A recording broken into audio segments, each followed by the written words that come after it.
کہ ایمان دل میں آ گیا تو ایک کشاکش اندر شروع ہو جائے گی۔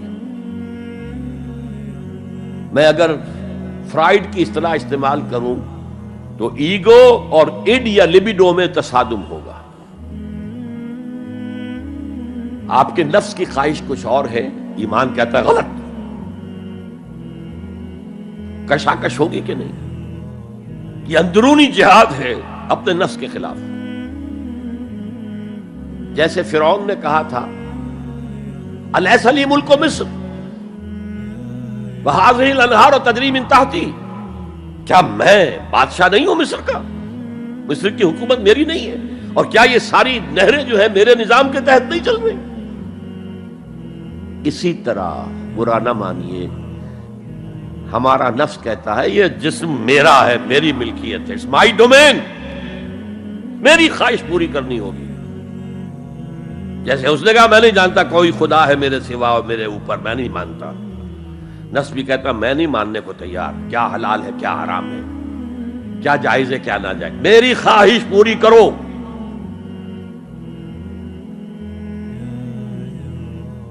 اس کے خلاف جہاد،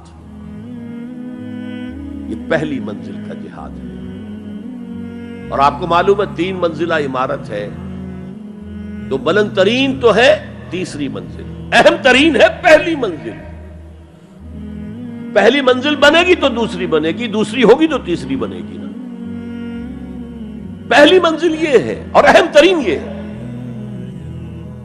اسی لیے مولانا روم نے کہا نفس ماں ہم کم ترس فرعون نیست، میرا نفس بھی فرعون سے کم نہیں ہے، لیکن ایراعون نیست، اس کے پاس لاؤ لشکر تھا، اس نے زبان سے بھی کہہ دیا تھا انا ربکم الاعلی، میں ہوں خدا۔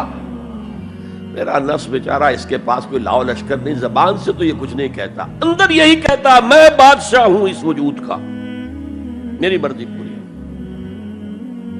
اسٹرگل اگینسٹ دس بیسر سیلف، ایک سیلف ہے اونچی سیلف، خودی، انا، ایگو، اور ایک ہے یہ بیسر سیلف، ہماری جبلتیں جو اندھی بہری ہیں، جو حلال اور حرام سے انہیں کوئی غرض نہیں ہے، ان کے خلاف جہاد کرنا۔ آپ نے فرمایا صلی اللہ علیہ وسلم المجاہد من جاہد نفسہ، اصل مجاہد وہ ہے جو اپنے نفس کے خلاف جہاد کر سکے۔ تمہارے اندر یہ دشمن تو بیٹھا ہوا ہے، تکڑا ہے، تمہیں کنٹرول کرنا، چلے وہ باہر کے دشمنوں سے جہاد کرنے کے لیے۔ تم نے ٹانگے کو گھوڑے کے آگے باندھ دیا۔ اور ایک دفعہ حضور سے پوچھا گیا ای الجہاد افضل یا رسول اللہ، اے اللہ کے رسول سب سے افضل جہاد کون سا ہے؟ فرمایا ان تجاہد نفسک فی طاعت اللہ، اپنے نفس کے خلاف جہاد کرو، اسے اللہ کا مطیع کرو۔ یہ جو اندر کی کشمکش ہے، کشاکش ہے، یہ جہاد فی سبیل اللہ کا نقطہ آغاز، اللہ کا مطیع بنانا ہے نفس کو۔ اس کے ساتھ 2 سب لیول اور ہیں۔ اس نفس کو بھڑکانے والی ایک قوت ہے انویزیبل،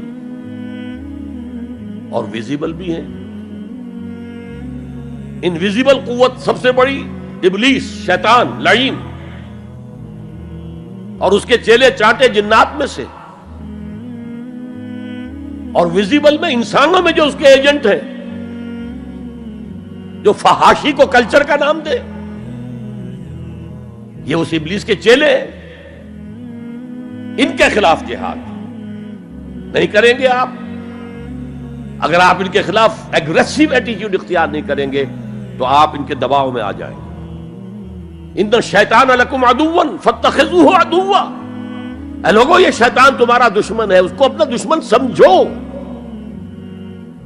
وہ تمہیں سبز باغ دکھاتا ہے، بدی کو مزین کر کے دکھاتا ہے، اچھے اچھے نام اس کے رکھ دیتا ہے، اور تمہیں آمادہ کرتا ہے بدی کے ارتکاب پر۔ نہیں، وہ تمہارا دشمن ہے۔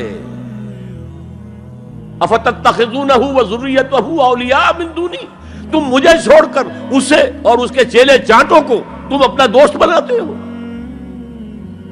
نہیں، شیطان کے خلاف جنگ کرو۔ اور تیسرا اس پر سب لیول کیا ہے؟ معاشرہ اگر بگڑا ہوا ہے، اس کا عمومی رجحان برائی کی طرف ہے، تو سوشل پریشرز آپ کو ادھر دھکیلتے ہیں۔ جیسے کہ اگر کوئی موب جا رہا ہے تو اس کے ساتھ چلنا تو بہت آسان ہے، وہ خود ہی آپ کو دھکیلتا ہوا لے جائے گا۔ اس کے خلاف چلنا بہت مشکل کام۔ ہو سکتا ہے آپ بڑی زور لگا کے 4 قدم آگے بڑھیں، پھر کوئی ریلا آئے 10 قدم پیچھے لے جائے۔ تب 2 ہی راستے ہیں، زمانہ باتوں نہ سازت تو بعد زمانہ بے ساز۔ یا تو پیسو معاملہ ہے، زمانہ تمہارے ساتھ سازگاری نہیں کرتا، چھوڑو تم زمانے کے ساتھ سازگاری اختیار کر لو، چلو تم ادھر کو ہوا ہو جدھر کی۔ ایک یہ ہے کہ نہیں، زمانہ باتوں نہ سازت تو بعد زمانہ ستیس،